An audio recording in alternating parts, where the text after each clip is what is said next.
اما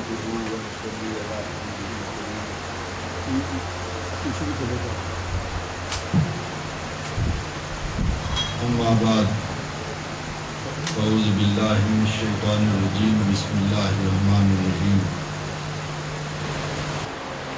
فاذکرونی اذکرکم واشکروا ولا تکفرون۔ صدق اللہ مولانا العظیم وصدق رسولہ النبی الکریم الامین ونحن علی ذلک لمن الشاہدین والشاکرین والحمد للہ رب العالمین۔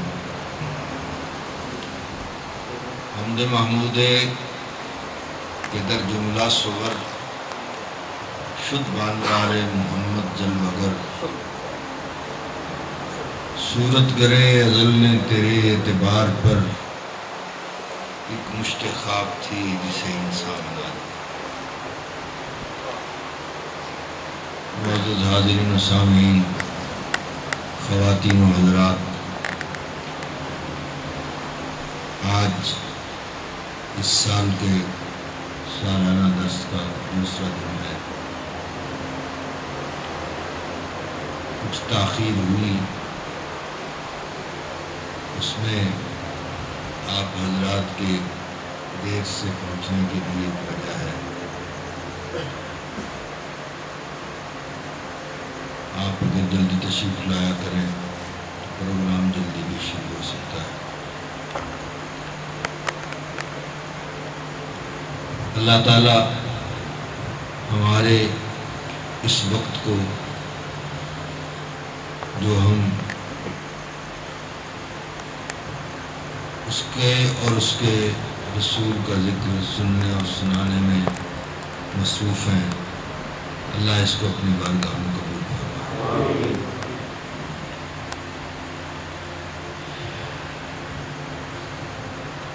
میں نے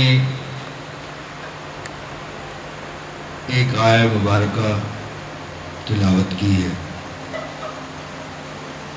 جس میں رب کائنات نے حکم فرمایا فاذکرونی، بس میرا ذکر کرو۔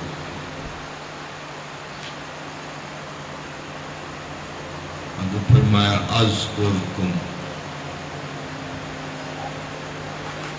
میرا ذکر کرو، میں تمہارا ذکر کروں۔ ظاہر ہے ہمارا ذکر کرنا کچھ اور ہے اور اس کا ذکر کرنا کچھ اور ہے۔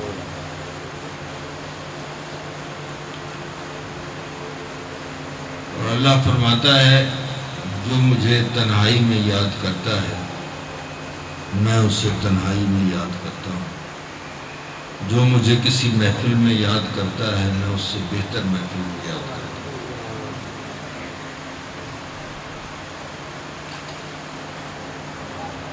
اب دیکھنا یہ ہے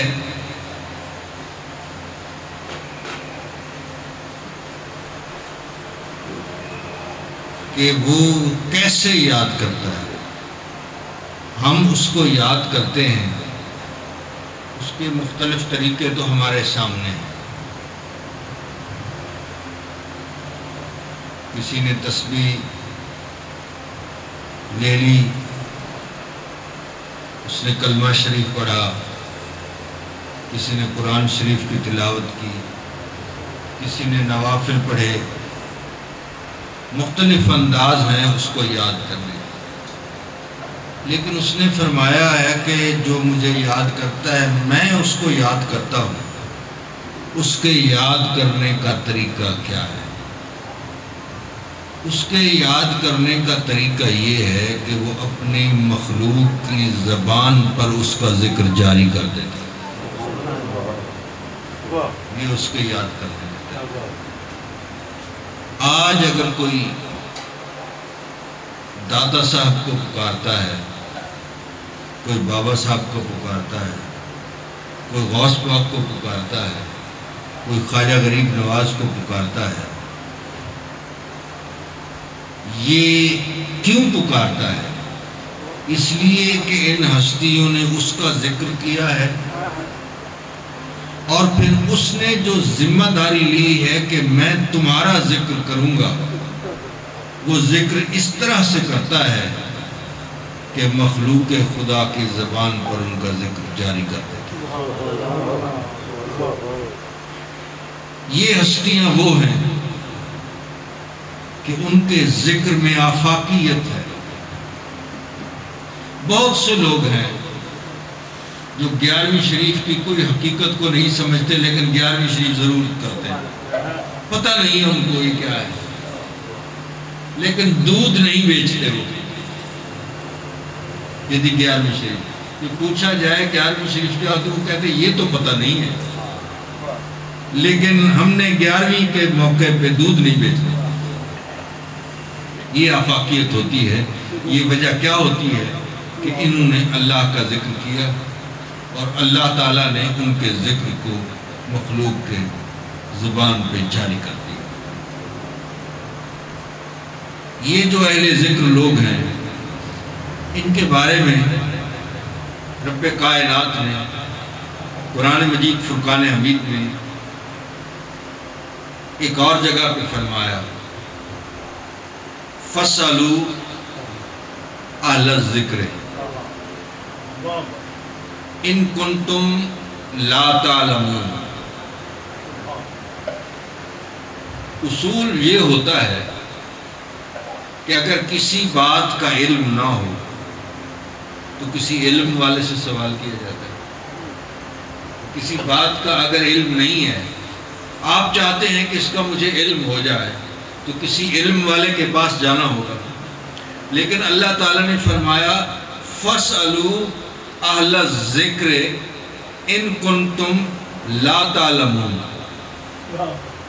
اگر تمہیں علم نہ ہو، یہ نہیں فرمایا فَاسْأَلُوا أَهْلَ الْعِلْمِ إِن كُنتُمْ لَا تَعْلَمُونَ، کہ اگر تمہیں علم نہ ہو تو علم والوں سے پوچھو، یہ نہیں فرمایا۔ فرمایا اگر تمہیں علم نہ ہو تو ذکر والوں سے پوچھو، اہل ذکر سے پوچھو۔ کیوں؟ اس لیے کہ خالی علم کام نہیں ہے، خالی علم کام نہیں ہے۔ تو شیطان کے پاس بھی بہت علم ہے، خالی علم کام نہیں دیتا جب تک نسبت ساتھ نہ ہو۔ جب تک نسبت ساتھ نہ ہو خالی علم کام نہیں دیتا۔ ایک بہت بڑے عالم امام فخر الدین رازی رحمۃ اللہ علیہ، بہت بڑا نام ہے، جنہوں نے تفسیر کبیر لکھی 17 جلدوں میں، اور جب اس کا آغاز کیا لکھنے کا تو آپ نے دعویٰ کیا کہ سورہ فاتحہ سے 10,000 مسائل نکل سکتے ہیں۔ کسی سننے والے نے کہا کتنا بڑا جھوٹ ہے، 7 آیتوں سے 10,000 مسائل کیسے نکل سکتے ہیں؟ انہوں نے قلم اٹھایا اور تقسیم کی، 10,000 مسائل کی تقسیم کرنے کے بعد فرمایا 10,000 اور بھی نکل سکتے ہیں۔ اتنا بڑا صاحب علم، اور نسبت غلامی تھی حضرت نجم الدین کبریٰ رحمۃ اللہ، جن کا مقام یہ تھا کہ انہوں نے وضو کرتے ہوئے دیکھا کہ ایک باز ایک فاختہ کے پیچھے جا رہا ہے اس کو شکار کرنے کے لیے۔ ایک فاختہ کے پیچھے ایک باز جا رہا ہے اس کو شکار کرنے کے لیے۔ آپ نے اس باز کو کچھ نہیں کہا، فاختہ پہ توجہ ڈالی۔ اس میں جب آپ نے توجہ ڈالی تو اس فاختہ کے اندر اتنا کمال پیدا ہو گیا کہ فاختہ نے رخ موڑ لیا باز کی طرف اور اس نے باز کو شکار کر لیا۔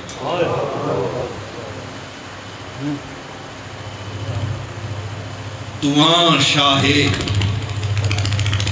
تو آن شاہ ہے، تو وہ بادشاہ ہے کہ بر ایوان کثرت تیرے محل کے اوپر کبوتر گر نشینت باز گردن۔ تو وہ بادشاہ ہے کہ تیرے محل کے کنگرے پر اگر کبوتر بیٹھے تو وہ باز بن جاتا ہے۔ ایسی ہستی نے سے ان کی نسبت تھی غلامی۔ خدا کرے کہ علم کے ساتھ ساتھ یہ نسبت بھی ہو تو وہ علم کنٹرول میں رہتا ہے۔ آج علم تو بہت ہے، نسبت کا فقدان ہے، نسبت نہیں ہے، جس کی وجہ سے علم سے وہ مقاصد حاصل نہیں ہو سکتے جو نسبت کے ہوتے ہوئے ہوتے ہیں۔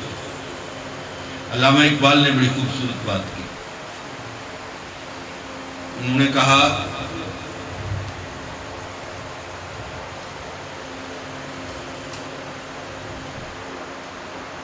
کہ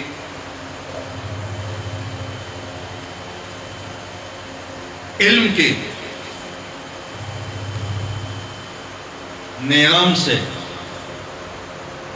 عشق کی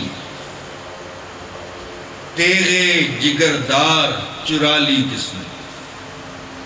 عشق کی تیغے جگردار چرا لی کس نے؟ عشق کی تیغے جگردار چرا لی کس نے؟ علم کے ہاتھ میں خالی ہے نیام ایسا،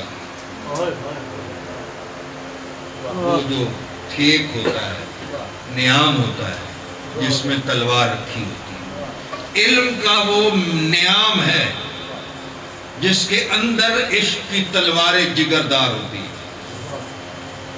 وہ تلوار جگردار تو نیام سے نکال لی گئی ہے، اب علم کا وہ نیام خالی ہے ان کے ہاتھ میں، اور اگر اس کے اندر عشق کی تیغ جگردار بھی ہو تو پھر وہ کام کرتی۔ خالی نیام تو کچھ بھی نہیں کرتا، تو اس لیے خالی علم تو کچھ بھی نہیں کر سکتا۔ آپ دیکھیں یہ اصحاب شریعت اسپین میں تشریف لے گئے تھے، 800 سال حکومت کی، بڑے بڑے قلعے بنائے، بڑے بڑے محلات بنائے، مسجد قرطبہ بنائی، آج وہ ہم پہ ماتم کر رہی ہے۔ وہاں سجدہ کرنے کی کسی کو اجازت نہیں ہے۔ میں جب وہاں گیا ہوں تو سیکورٹی والے ہمارے پیچھے پیچھے تھے کہ کہیں یہ سجدہ نہ کر لے، نماز نہ پڑھ لے۔ ہمارے بڑوں کی بنائی ہوئی عظیم الشان مسجد، دنیا کی خوبصورت ترین مسجد الحمرا، خوبصورت ترین محل قلعہ، وہ سب ہم سے چھن گیا۔ کیوں؟ کہ وہ عشق کی تیغ جگردار ہمارے نیام میں نہیں۔ علم تو تھا، عشق نہیں تھا۔ عشق کون سا ہونا چاہیے؟ مولا علی نے واری تیری نیند پر، یہ عشق ہونا چاہیے۔ کیا مولا کائنات کو نماز کے مقام کا علم نہیں تھا؟ لیکن ان کا یہ عقیدہ تھا کہ نمازیں اگر قضا ہوں پھر ادا ہوں، اور نگاہوں کی قضائیں کب ادا ہوں؟ کہ حضور گود میں آرام فرما ہے اور میری نگاہوں کو سرکار کی زیارت نصیب ہو رہی ہے، ایسا موقع پھر کب نصیب ہے؟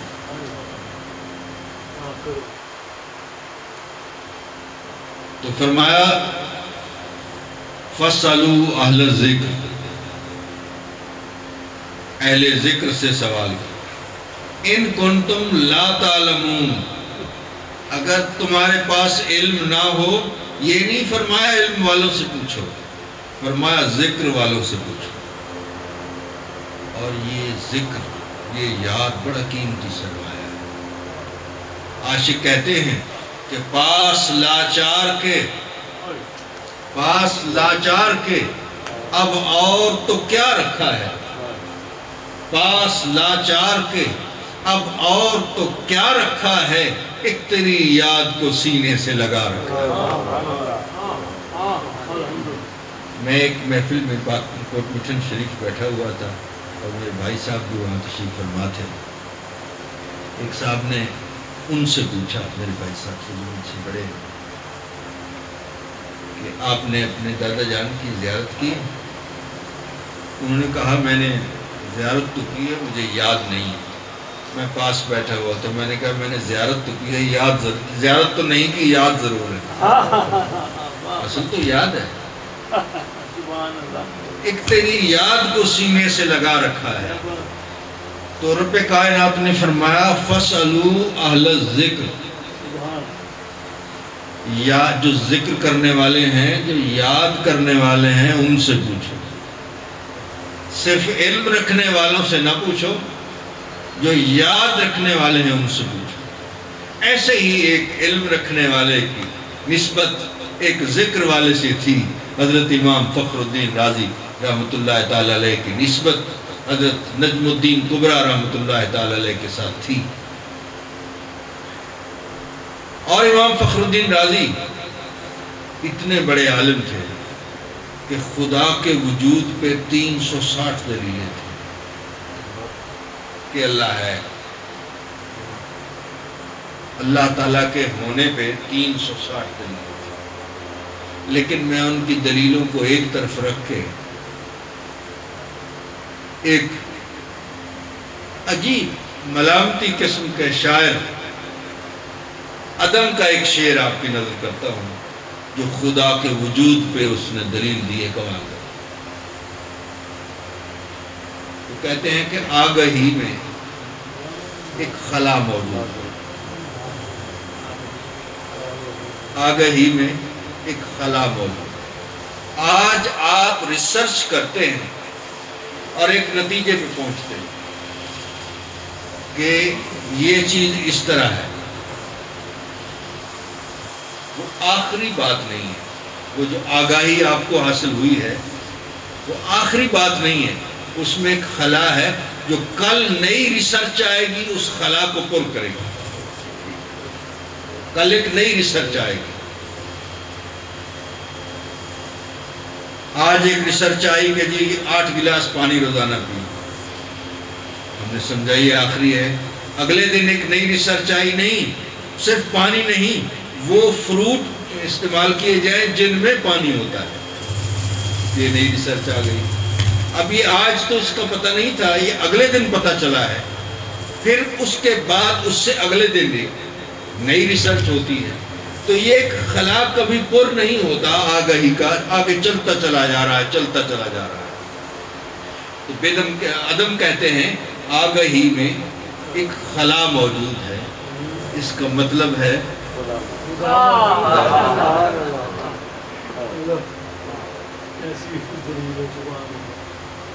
ایک خدا ہے۔ ہم تو پورا زور لگا کے آج ایک نتیجے میں پہنچے ہیں کہ اس سے آگے کچھ نہیں ہے۔ کل اس نے ہمیں نئی بات بتا دی ہے، پرسوں اس نے اور نئی بات بتا دی ہے۔ تو یہ جو خلا ہے، اس کو جو روزانہ کوئی پر کرتا ہے، اس کا مطلب ہے خدا موجود۔ تو امام فخر الدین رازی رحمۃ اللہ علیہ کے پاس خدا کے وجود پر 360 دلیلیں تھیں۔ آخری وقت آ جاتا ہے اور شیطان آ جاتا ہے، کہتا ہے فخر الدین یہ بتاؤ کیا خدا ایک ہے یا دو ہیں؟ اس نے کہا ایک ہے۔ اس نے کہا میں کہتا ہوں دو ہیں۔ اس نے کہا دلیل دو۔ امام فخر الدین رازی نے ایک دلیل دی، شیطان نے اس کو توڑ دیا۔ دوسری دلیل دی، شیطان نے اس کو توڑ دیا۔ وہ کوئی کامل تو والا تو نہیں تھا نا۔ علم والا تو بہت زیادہ تھا. اسی طرح دلیلیں توڑتے توڑتے 360 دلیلیں پوری کی پوری توڑ دی.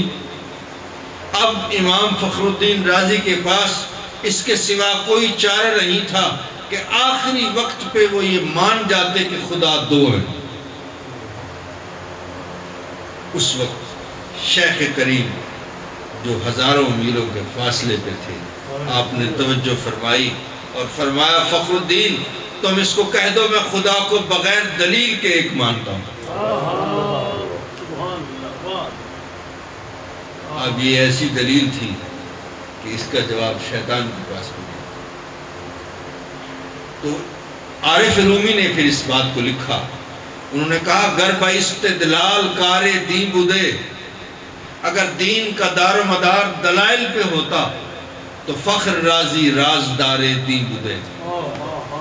تو امام فخر الدین رازی دین کے رازدار ہوتے،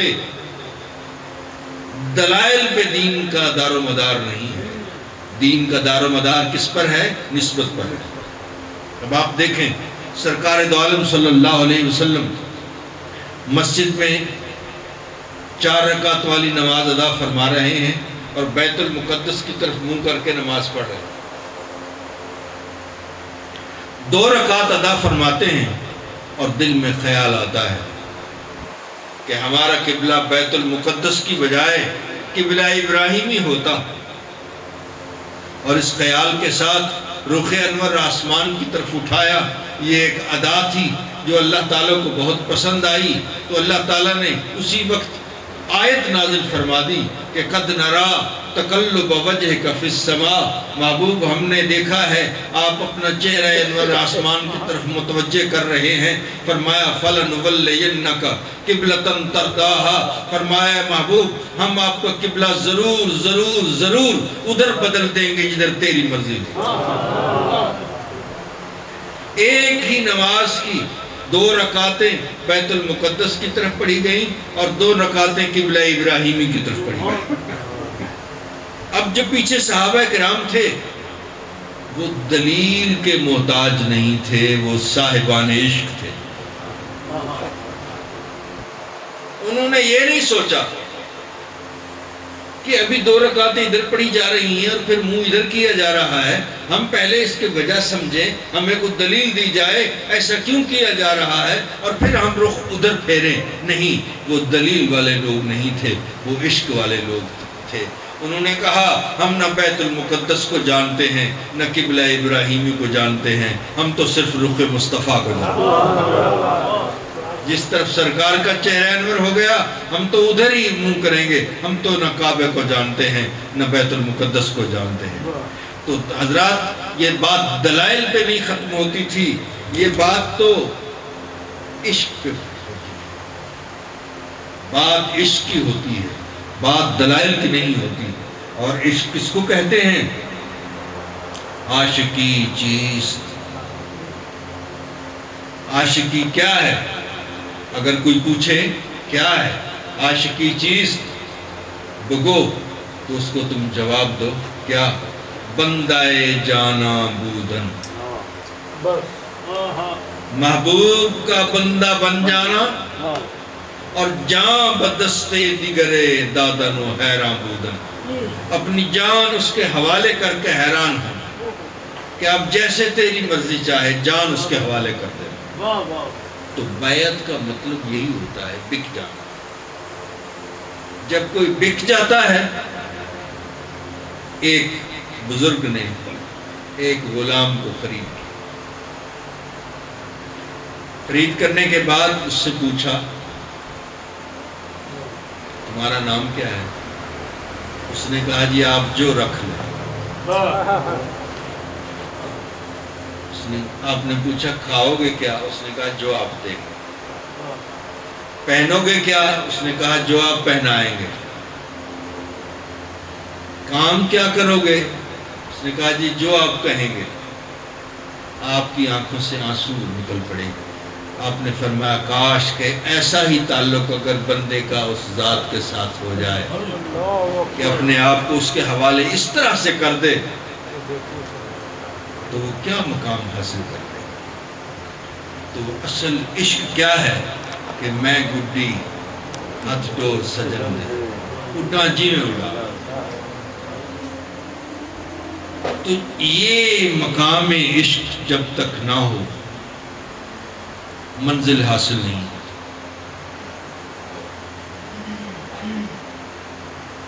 صرف علم سے بات نہیں بنتی.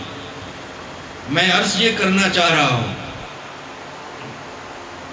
کہ شریعت اور طریقت ان کا چولی دامن کا ساتھ ہے.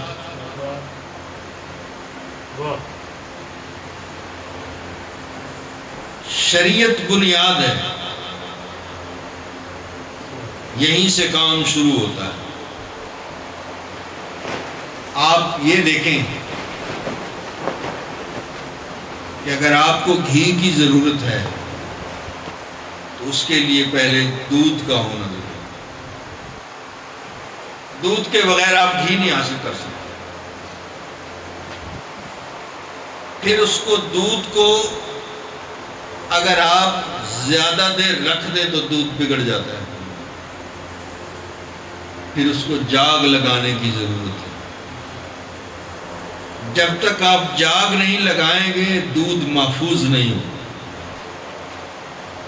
شریعت ایک دودھ ہے، اس کو جب تک طریقت کی جاگ نہیں لگائی جائے گی وہ محفوظ نہیں ہوگا.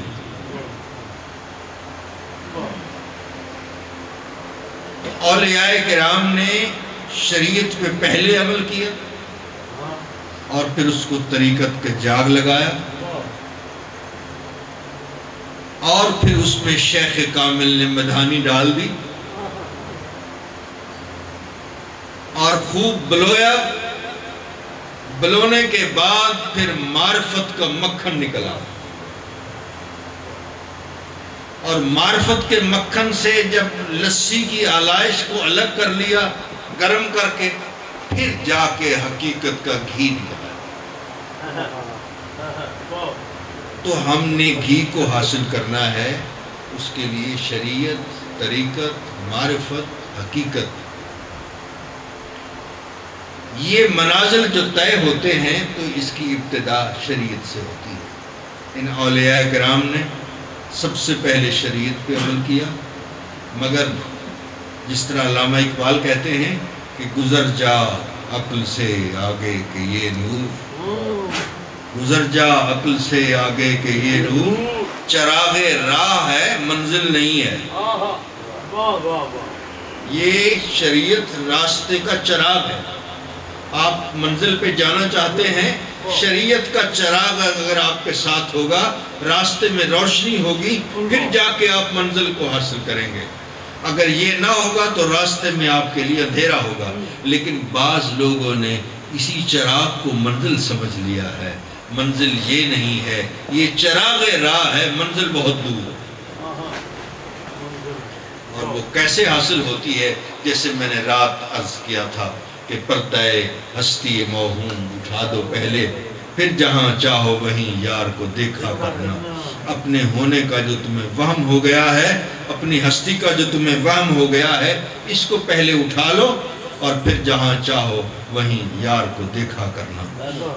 یار کو دیکھنے کے لیے اپنی ہستی. تو حضرات محترم، میں عرض یہ کرنا چاہ رہا تھا کہ شریعت اور طریقت یہ گاڑی کے دو پہیے ہیں، ان کے بغیر گاڑی نہیں چلتی. امام عالی مقام سے یزید نے سوال کیا، دو چیزیں سامنے رکھ دی کہ یہ ہاتھ دے دو یا سر دے دو، یا ہاتھ دے دو یا سر دے دو. اب اگر دو چیزیں سامنے رکھ دی جائیں تو انسان سوچتا ہے کہ کون سی چیز میں چوز کروں. تو امام عالی مقام نے کیا انتخاب فرمایا؟ یہ نہیں فرمایا کہ چلو میں ہاتھ دے دیتا ہوں اور اپنا سر محفوظ کر لیتا ہوں. نہیں، آپ نے پھر کیا کیا؟ ہاتھ نہیں دیا. حضرت علی اصغر دے دیا، حضرت علی اکبر دے دیا، حضرت عون دے دیا، محمد دے دیا، قاسم دے دیا، حتیٰ کہ سر داد نداد دست در دست یزید. یزید کے ہاتھ میں ہاتھ نہیں دیا، سر دے دیا. تو ہاتھ اس قدر قیمتی ہے، یہ نسبت اس قدر قیمتی ہے. کتا جو ہے، کتا یہ ناپاک جانور ہے. اگر کنویں میں گر جائے تو کتے کو نکالو اور پھر اس کا پانی نکالو. اگر آپ ویسے پانی نکالتے چلے جائیں، کتا اس میں رہ جائے، کنواں پاک نہیں ہوتا. پہلے کتے کو نکالو، پھر اس کا پانی نکالو، پھر پاک ہوتا ہے. یہ کس کتے کی بات ہے؟ یہ عام کتے کی بات ہے. لیکن ایک کتا وہ ہے جو اصحاب کہف کا کتا تھا. وہ نسبت والا کتا تھا. اس کا ذکر قرآن مجید میں آیا. رب کائنات نے فرمایا وَقَلْبُهُمْ، وہ جو اصحاب کہف تھے ان کا جو کتا تھا وہ باسط ذراعیہ بالوسید، اس کے جو بیٹھنے کا انداز ہے ایسے بیٹھا ہوا تھا. اللہ نے اس کو بھی بیان فرمایا. آج کوئی انسان کتنا عابد زاہد شریعت کا پابند کتنا ہی کیوں نہ ہو، وہ اپنا نام کروڑوں روپیہ اربوں روپیہ خرچ کر کے قرآن شریف میں اپنا نام نہیں لکھوا سکتا. وہ کتا جو پہلے تو ناپاک تھا، لیکن ان اللہ والوں کے ساتھ نسبت رکھنے کے بعد اس کا مقام یہ ہوا کہ جب آپ نماز پڑھ رہے ہیں تو اس میں بھی آپ پڑھیں گے وَقَلْبُهُمْ بَاسِطٌ ذِرَاعِهِ بِالْوَسِيدِ. اس کتے کو بھی کبھی یہ مقام ہے کہ وہ بھی اب بہشت میں جائے گا اور انسانی شکل میں جائے گا. ویسے کتا نہیں جاتا بہشت میں، لیکن وہ جو نسبت والا کتا ہے وہ بہشت میں جائے گا اور انسانی شکل میں جائے گا. کیوں؟ اس لیے جیسے حضرت بایزید بسطامی رحمۃ اللہ تعالی علیہ جا رہے ہیں، آپ نے کتے کو دیکھا، وہ گندے پانی سے نکل کر آ رہا ہے، آپ نے اس سے گریز کیا، سمٹ کے ایک طرف ہو گئے. کتے نے بارگاہ عزدی میں عرض کی پروردگار عالم مجھے توفیق عطا فرما، زبان عطا فرما، میں اس بزرگ کے ساتھ کچھ چند باتیں کروں. اس کو اللہ تعالیٰ نے قوت گویائی عطا فرمائی. تو کتے نے کہا بایزید ماؤ تو از یک گلستان ہے، کہ ہم اور تم ایک ہی باغ سے تعلق رکھتے ہیں. ازما رخ متاب، مجھ سے منہ نہ پھیر، گرچہ الطافش ترا گل ساخت مارا خار ساخت. اس کی مہربانی نے تجھے پھول بنا دیا ہے، مجھے کانٹا بنا دیا ہے. کانٹا بھی اسی باغ میں ہوتا ہے، پھول بھی اسی باغ میں ہوتا ہے. تو جس چیز کی نسبت ہو جائے کسی چیز سے، اب آپ دیکھیں کپڑے کی دکان پہ کتنے تھان پڑے ہوئے ہوتے ہیں، کبھی کسی نے گزرتے ہوئے کسی تھان کو بوسہ نہیں دیا. اگر آدھا گز کپڑا وہاں سے پھاڑ کے قرآن شریف پہ کے ساتھ لگا دیا جائے تو آپ پہلے کپڑے کو بوسہ دیتے ہیں، پھر قرآن شریف کو بوسہ دیتے ہیں. تو حضرات محترم، یہ ہیں سب نسبت کی باتیں. ہم خوش نصیب ہیں کہ ہماری نسبت ان اولیاء کرام سے ہے کہ جن کا مقام کچھ واسطوں کے ساتھ حضور سرور عالم صلی اللہ علیہ وسلم سے ہے. ہم جب نسبت کی بات کرتے ہیں تو وہ اس نسبت کو دیکھتے ہیں جو آگے سرکار دو عالم صلی اللہ علیہ وسلم تک پہنچتی ہو. آپ اگر کراچی جانا چاہتے ہیں اور چھانگا مانگا کے جنگل میں آپ کھڑے ہو جائیں اور آپ سوچیں کہ گاڑی تو یہاں سے گزر رہی ہے، میں اس پہ بیٹھ جاؤں گا اور کراچی پہنچ جاؤں گا، آپ گاڑی پہ سوار نہیں ہو سکتے۔ اس کے لیے ضروری ہے کہ جہاں اسٹیشن ہو وہاں جائیں، اور پھر وہاں جا کے بھی پہلے ٹکٹ لینا پڑتا ہے، پھر اپنا ڈبہ دیکھنا پڑتا ہے، پھر یہ دیکھنا پڑتا ہے کہ ڈبے کا ڈبے کے ساتھ تعلق کنیکشن ہے یا نہیں ہے، اور انجن تک کنیکشن ہے یا نہیں ہے، اور پھر یہ بھی کہ یہ گاڑی کراچی جا رہی ہے یا یہ پشاور جا رہی ہے، یہ بھی دیکھنا پڑے گا۔ اب تو گاڑیاں زیادہ تر پشاور جا رہی ہیں۔